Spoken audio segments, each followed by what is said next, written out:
Pero permítame hacer una pausa aquí. Jesús dirigió esto no solo a este hombre, sino que es apenas un personaje en la parábola, sino que lo dirigió a todos los que estaban de pie allí, que pensaron que ellos se podían justificar por su propia justicia. Y por extensión, esta parábola de Jesús se da a los millones de personas desde entonces y ahora, que todavía confían en sus propios logros y en sus propias buenas obras para estar bien con Dios.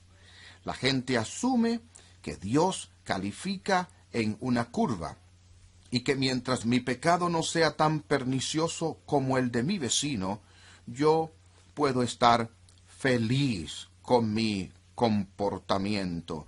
El apóstol Pablo advirtió que aquellos que se juzgan a sí mismos por sí mismos y se juzgan entre sí no son sabios. Miramos alrededor y siempre que podamos encontrar a alguien más corrupto de lo que parecemos ser, estamos a gusto en Sión, asumiendo que nuestra superioridad y nuestros logros nos llevarán más allá del trono del juicio de Dios.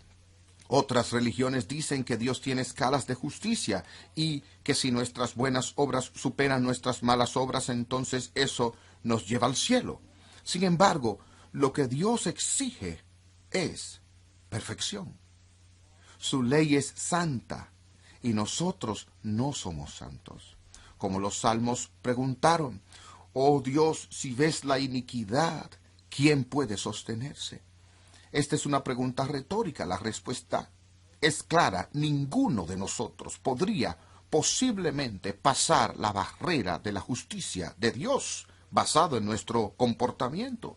Por lo tanto, asumir que somos o que nosotros vamos a entrar al cielo porque hemos vivido una buena vida, o intentando vivir una buena vida, o por haber vivido una vida mejor que otros que nos rodean, es cometer una ridiculez, es cometer el error más fatal de todos. Sin embargo, el segundo error quizás es incluso peor que el primero, porque incluso si fuera el caso que pudiéramos subir al cielo por nuestra propia justicia, el fariseo habría tenido una vista muy exagerada de su propio logro.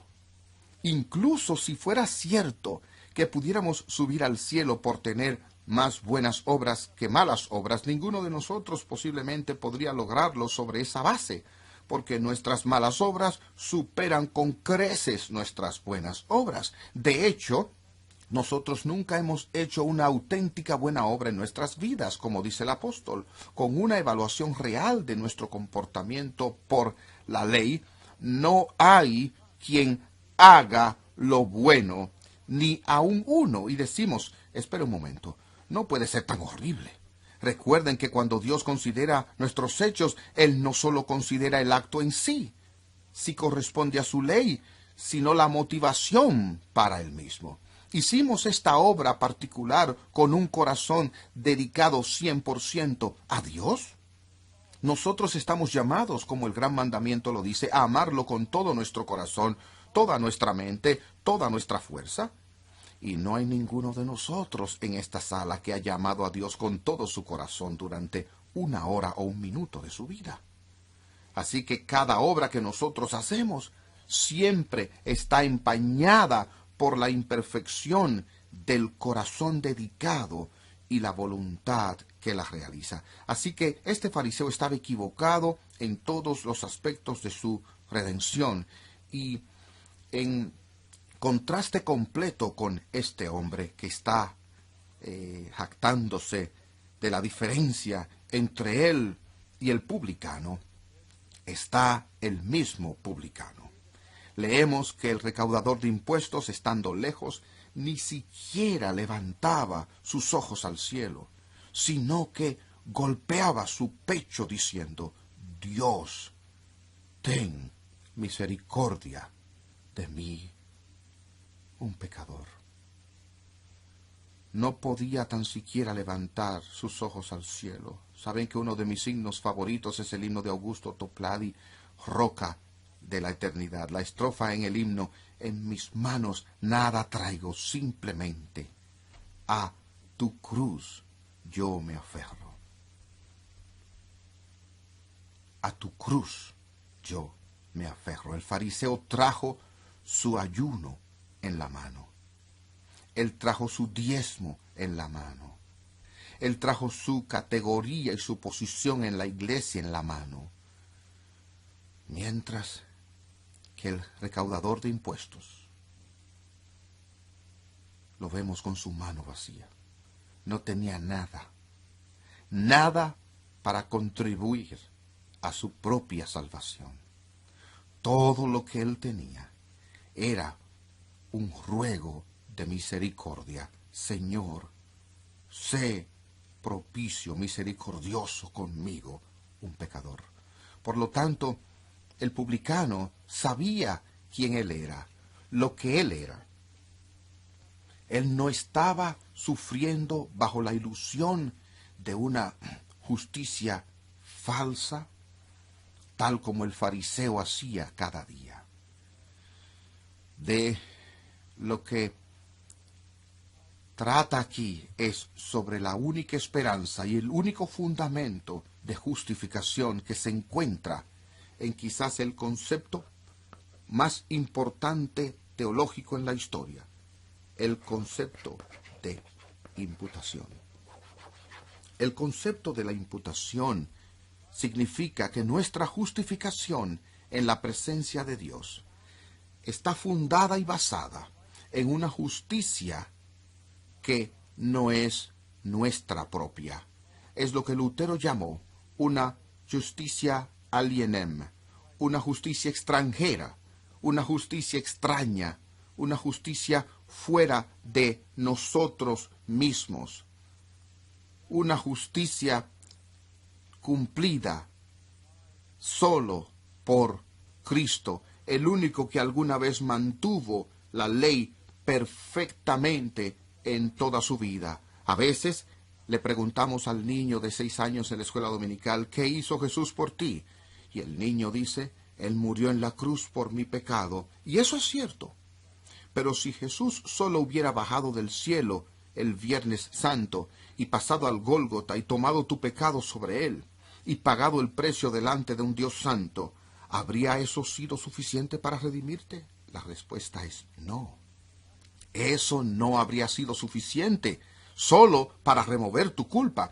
Eso habría sido suficiente para eliminar tu castigo, pero lo que no hubiera hecho era suministrarte o darte la justicia que Dios exige de cada ser humano. Por eso Jesús tuvo que nacer, Él tuvo que vivir bajo la ley, Él tuvo que hacer lo que llamamos una vida de perfecta obediencia activa, para que en su obediencia Él acumulara por sí mismo justicia perfecta.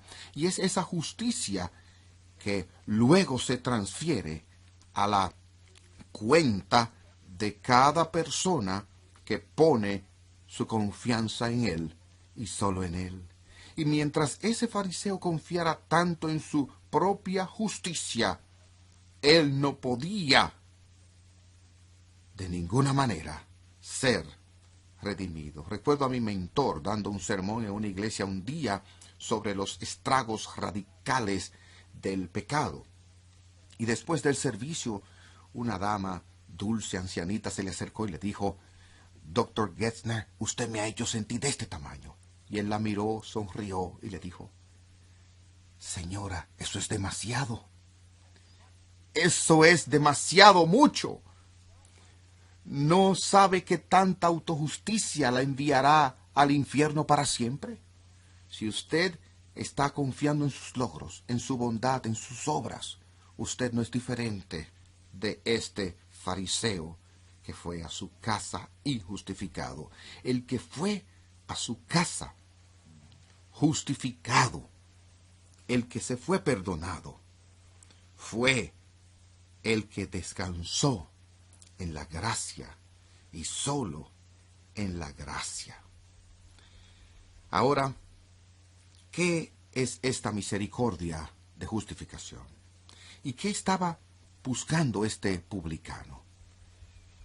La esencia misma de la justificación, queridos amigos, es el perdón. Lo que pasa en la justificación es que Dios pronuncia a una persona justa, quien en y de sí mismo no es justo, pero con esa declaración otorga la remisión del pecado. El pecado de esa persona es eliminado, es removido, es enviado a la oscuridad exterior, es enterrado en el mar del olvido, tan lejos como el oriente está del oeste. Y cuando dice que este publicano fue a su casa justificado, lo dijo con certeza, fue a su casa perdonado. Perdonado. Pablo trata con esta doctrina de la justificación en Romanos. Después de que él explica todo, él dice, por lo tanto, siendo justificado, es decir, que la justificación es algo que ya ha ocurrido. Tenemos paz para con Dios y acceso a su presencia. El fariseo tenía posición, pero todavía estaba en guerra con Dios. Todavía era una persona sin perdón.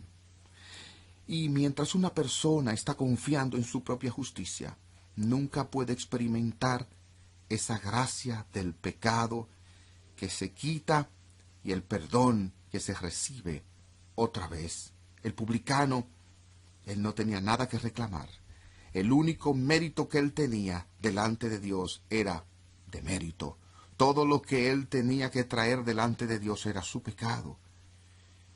Y él sabía que él era un pecador. Dios, ten misericordia de mí, un pecador. Y Jesús dijo, él fue a su casa como un hijo adoptado por Dios. Se fue a su casa perdonado. Se fue a su casa justificado.